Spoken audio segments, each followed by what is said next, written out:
Hello friends, সবাই কেমন আছো? আশা করছি সবাই খুব ভালো আছো আর আমিও ভালো আছি। আর এই ভিডিওটা দেখতে পাচ্ছ, এটা কালী পূজার একদিন পরের ভিডিও। তো আমরা তিনজনে মিলে চলে গেছিলাম মধ্যমগ্রামে ঠাকুর দেখতে।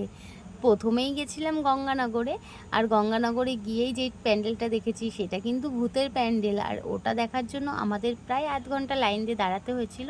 যাই হোক, লাইন দিয়ে দাঁড়িয়ে ঠাকুরটা দেখেছি, কিন্তু ঠাকুরটাও সুন্দর করেছে। আর ভিতরটা কিন্তু খুব ভয়ের ছিল, মানে ঢুকে আমি ভীষণ ভয় পেয়ে গেছিলাম।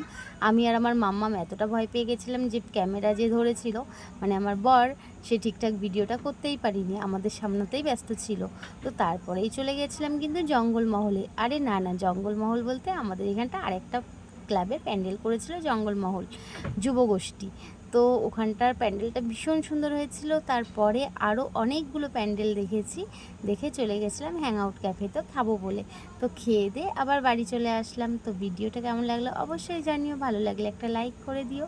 তো তোমরা কে কে কোথায় কোথায় ঠাকুর দেখলে সেটাও জানিও, মধ্যমগ্রামে কারা এসেছিলে সেটা বলতে ভুলো না কিন্তু।